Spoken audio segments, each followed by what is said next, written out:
पुरी जिला गो ब्लॉक अंडरा इछापुर पंचायत रे मांकड़ आतंक। एही पंचायतर डिहुड़ा तोटासाही पोईतरा गाँव में आज को 4 दिन हेब मांकड़ आतंक खेलाउथबा हेतु मांकड़ आक्रमण रे अनेक ग्रामवासी गुरुतर आहत होइछंती।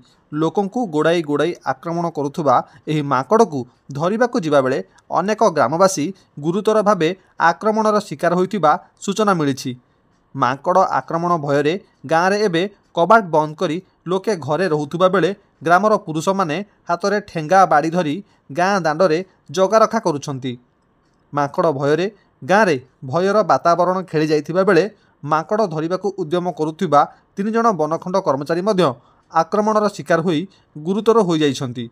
दिन द्विप्रहर रे गाँ दांडरे मांकड़ आतंक सृष्टि करुथिबारु गोप बनखंड अधिकारी समेत समस्त वन कर्मचारी मांकड़ आक्रमण को नहीं नाके दम हेबाकु पड़िछि।